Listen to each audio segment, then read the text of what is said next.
Moscow officials in Russia and China pushed back Tuesday against the characterization of their countries as threats to the United States in a new national security doctrine published by the White House a day earlier. A spokesman for the Kremlin criticized President Donald Trump's foreign policy strategy as having an imperialist character, while the Chinese embassy in Washington suggested that the document's theme of America First reflected outdated, zero-sum thinking. Every U.S. administration is obliged to publish its national security strategy, providing Congress with a blueprint for its intended policies around the world. The 55-page doctrine the White House released Monday described Russia and China as revisionist powers for seeking a change in the U.S.-led world order. After being dismissed as a phenomenon of an earlier century, great power competition returned, the document says. Russia and China, it says, are determined to make economies less free and less fair, to grow their militaries, and to control information and data to repress their societies and expand their influence. President Trump timeline, appointments, executive orders guide to actions in first 200 days. Dmitry Peskov, President Vladimir Putin's spokesman, responded with a long-practiced Kremlin argument that the world would be a safer place if there were several powerful countries that could keep one another in check. The doctrine, he said, showed America's continuing aversion to the multipolar world. But Peskov also noted some recent instances of security cooperation, as did Trump in a speech about the new doctrine that took a softer line on Russia than the document did. In the speech Monday, Trump made no mention of Russian interference in the 2016 presidential election, which U.S. intelligence agencies concluded was intended to help him win Petersburg. Peskov also praised that tip as an ideal example of security cooperation. And given the toxic view of Russia in Washington these days, several Russian foreign policy experts breathed a sigh of relief at the mere revisionist label. It could have been worse. Yuri Rogolyov, director of the Franklin D.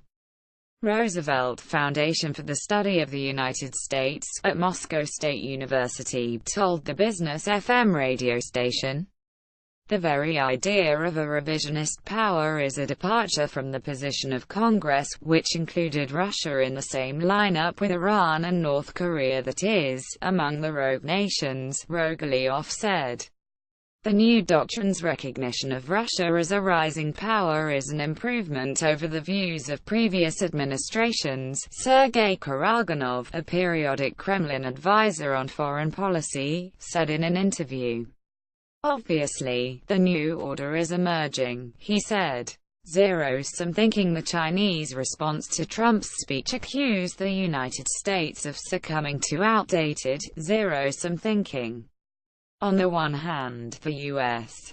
government claims that it is attempting to build a great partnership with China, the Chinese embassy in Washington said in a statement. On the other hand, it labels China as a rival. "We call on the United States to abandon its outdated zero-sum thinking, and work together with China to seek common ground and engage in win-win cooperation," the embassy said in its statement. "Therefore we can jointly build a global community with a shared future for mankind, featuring common prosperity and development." Those criticisms were echoed by Hua Chunying, a spokesman for the Ministry of Foreign Affairs, in Beijing. She said at a regular briefing Tuesday that the two nations had common goals and that they needed to be respectful of each other's interests. "It is futile for any country to distort the facts or to smear China," Hua said. "We urge the U.S. side to stop distorting China's strategic intentions and to abandon Cold War thinking and a zero-sum mindset, otherwise it would only harm both sides." Trump has cultivated a warm relationship with China's President, Xi Jinping, as he tries to enlist Beijing's help to confront the nuclear ambitions of North Korea, China's longtime ally.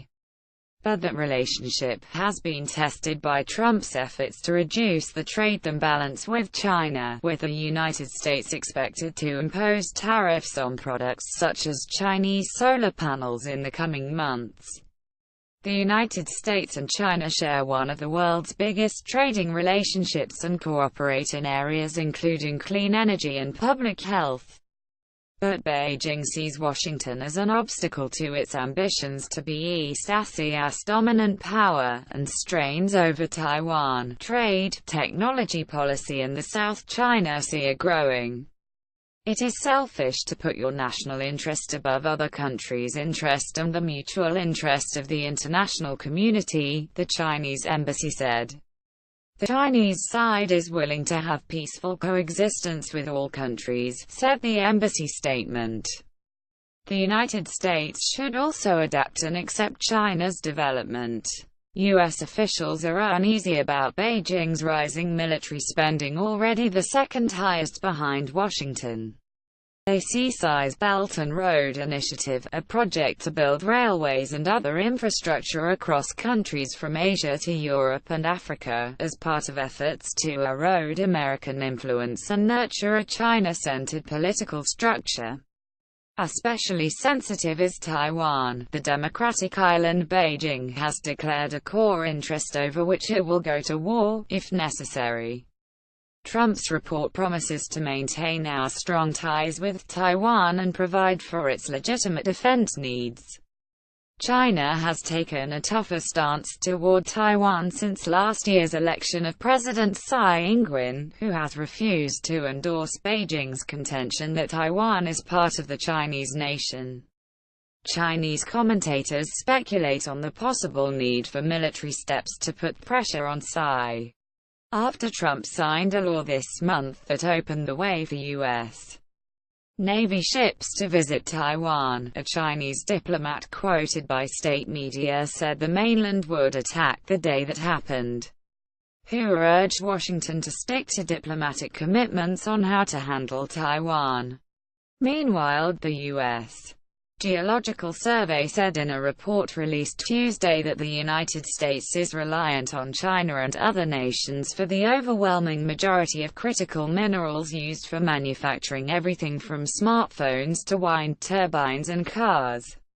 The report says the U.S. relies on foreign sources for a majority of all but 2 of the 23 minerals identified as critical. The minerals are produced in China, Russia, South Africa, Brazil and other countries. Interior Secretary Ryan Zinke called the report troubling and said the reliance of imported minerals, especially by the military, poses a very real national security risk. We are vulnerable as a nation, Zinke added. It is time for the U.S. to take a leading position on critical minerals such as platinum, manganese and rare earth elements, Zinke told reporters at a briefing. America First includes critical minerals, he added. Information for this article was contributed by Andrew E. Kramer of The New York Times and by Matthew Daly, Joe McDonald and Yu Bing of The Associated Press. A section on 12,202,2017.